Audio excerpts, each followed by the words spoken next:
Grand, बड़ा warm welcome Narendra Modi साहब का दुबई में किया गया। हम जिक्र कर रहे हैं, रुपए कार्ड वहां रखा हुआ है और अपने आप ये दिखाता है कैसे स्वैप करके वो एक नए फिनटेक की शुरुआत हो रही है और कैसे यूएई के राष्ट्रपति ने उसको स्वैप किया और उसके बाद में जानकारी हासिल की और संभवतः यूपीआई मेरा और हमारा जीवन कार्ड, इन दोनों का एक प्रकार से एक नया युग शुरू हो रहा है फिनटेक का लिया है। और अब यूपीआई जो है यूएई ने भी इसे अडॉप्ट कर लिया है। मुझे हमेशा लगा है कि जब मैं आपके पास आया हूँ, आप लोगों के बीच आया हूँ, तब हमेशा लगा है जैसे मैं अपने ही घर में आया हूँ, अपने ही परिवार के ही सदस्यों के साथ मैं मिलने आया हूँ। ऐसा मैं हमेशा अनुभव कर रहा हूँ। मोदी हो जाए या दुबई हो जाए या जितने भी मुस्लिम ममालिक कतर समेत हो जाए, वो अब डरना शुरू कर दिया है या फिर अच्छे ताल्लुकात बनाना शुरू कर दिए हैं। प्राइम मिनिस्टर नरेंद्र मोदी जी बाप है वो, दैट्स वाई उनकी इज्जत की जाती है। भारत को जो पूरी दुनिया में ग्लोबल लेवल पर, इंटरनेशनल लेवल पर रिस्पेक्ट मिल रही है, वो इंडिया के प्राइम मिनिस्टर ने उनके लिए कमाई है, वो ये डिजर्व करते हैं। मातम मचने वाला है। कल पाकिस्तान की मीडिया एक बार फिर रोने वाली है। तो कल जो है लाइव ब्रॉडकास्ट इस मंदिर का होगा। हम देखते हैं कि कौन से पाकिस्तानियों में कितना दम है। भारत ने पाकिस्तान को ट्रेडिशन दिया, उसका कल्चर दिया, उसका सब कुछ दिया। आज पाकिस्तान के पास जो भी है वो भारत का दिया हुआ है। पाकिस्तान वो चीजें भूल गया और पाकिस्तान बर्बादी की ओर चला गया।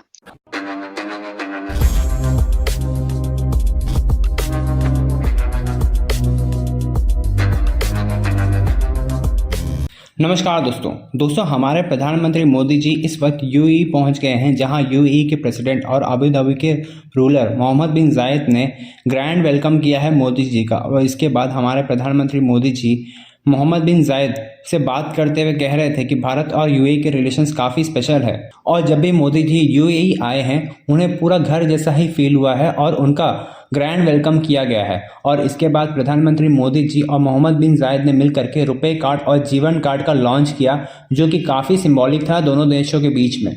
और इसके बाद प्रधानमंत्री मोदी जी ने हमें बताया किस तरह से BAPS जो हिंदू मंदिर बनाया जा रहा है अबू धाबी में, उसके रिक्वेस्ट मोदी जी ने ही की थी मोहम्मद बिन जायद से। और मोहम्मद बिन जायद बस मोदी जी की एक बात सुनते ही पूरा मंदिर ही बना डाला। इस चीज़ को देख करके पूरा पाकिस्तानी मीडिया काफ़ी ज़्यादा परेशान है, जहां पाकिस्तानी मीडिया इस बात पर चीख रही थी कि भारत ने अयोध्या मंदिर बना दिया, लेकिन अब एक इस्लामिक देश में ही हिंदू टेंपल बन चुका है और इसकी इनॉग्रेशन भी हमारे प्रधानमंत्री मोदी जी कर रहे हैं। तो चलिए इसी पर आगे पाकिस्तानी मीडिया का रिएक्शन देखते हैं। ब्रदर, मैं सबसे पहले तो हमारा और हमारी टीम का शानदार और ऊष्मापूर्ण स्वागत करने के लिए मैं हृदय से आपका बहुत बहुत आभार व्यक्त करता हूँ। और जैसे आपने कहा, मैं पूरी तरह उसको फील करता हूँ। मुझे हमेशा लगा है कि जब मैं आपके पास आया हूँ, आप लोगों के बीच आया हूँ, तब हमेशा लगा है जैसे मैं अपने ही घर में आया हूँ, अपने ही परिवार के ही सदस्यों के साथ मैं मिलने आया हूँ। ऐसा मैं हमेशा अनुभव कर रहा हूँ। और हमारे संबंधों की गहनता ऐसी है, पिछले 7 महीने में हम 5 बार मिले हैं। ये शायद बहुत रेयर होता है, मैं हमेशा अनुभव कर रहा हूँ। और हमारे संबंधों की गहनता ऐसी है, पिछले 7 महीने में हम 5 बार मिले हैं। ये शायद बहुत रेयर होता है। मुझे भी यहाँ 7 बार आने का अवसर मिला है। यानी एक हमारी निकटता है और हर क्षेत्र में हम लोग जिस प्रकार से आगे बढ़े हैं।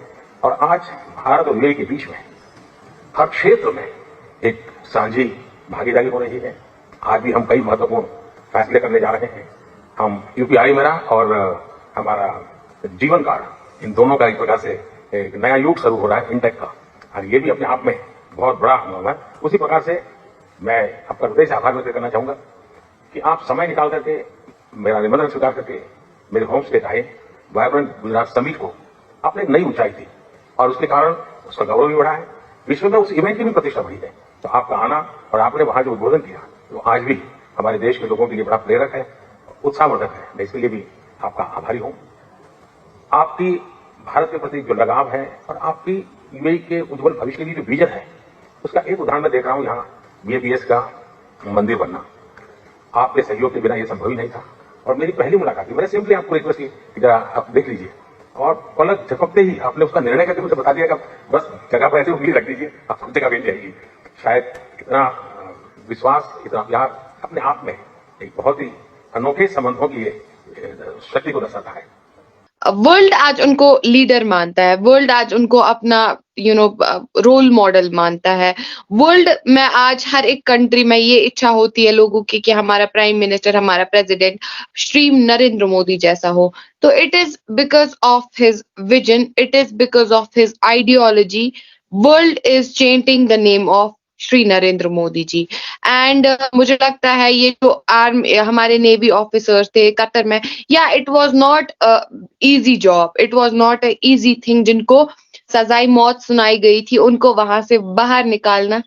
इसीलिए तो कहते हैं मोदी है तो मुमकिन है। ये चीज वही कर सकता है जिसमें कैपेबिलिटी हो, जिसमें क्षमता हो करने की। तो I think prime minister Shri Narendra Modi ji में ये क्षमता है, ये हिम्मत है, ये हौसला है, ये डेडिकेशन है, ये जितनी भी चीजें हो रही है ये प्राइम मिनिस्टर मोदी में ही है।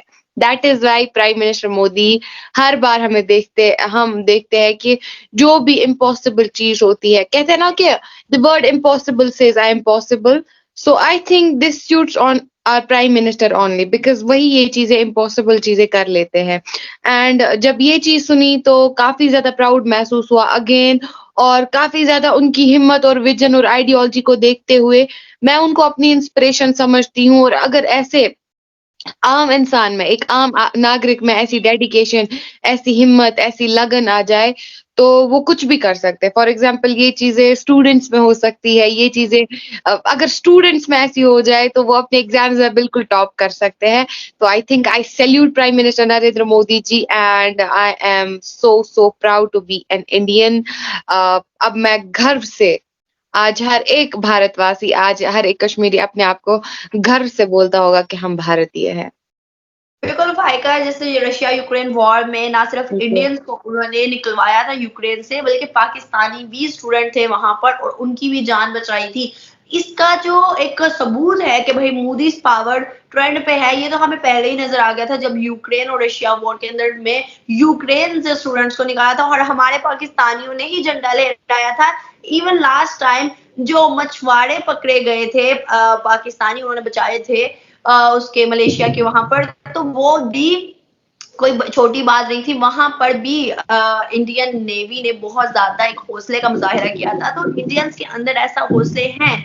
इवन इंस्पायरेशन जो है वो एक फादर से मिलती है, और आपका फादर जो है वो बहुत ज्यादा लीडिंग पर है और बहुत ज्यादा इस टाइम कॉन्फिडेंट है कि मैं कुछ भी कर सकता हूं और कुछ भी करवा सकता हूं। तो क्या समझती हो कि मोदी के तीसरे टेन्योर के बाद क्या होने वाला है भारत के दूसरे ममालिक के साथ रिलेशन में? और कल वैसे भी 14 फरवरी है और 14 फरवरी से रिलेटेड अगर हम देखें तो दुबई के अंदर मोदी जी हैं और इनॉग्रेशन करने वाले हैं, तो मंदिर से भी रिलेटेड वो जाएंगे वहां पर। सऊदी हो जाए या दुबई हो जाए, जितने भी मुस्लिम ममालिक कतर समेत हो जाए, वो अब डरना शुरू कर दिया है या फिर अच्छे ताल्लुकात बनाना शुरू कर दिए हैं मोदी जी के साथ। इस पर आप क्या कहोगी?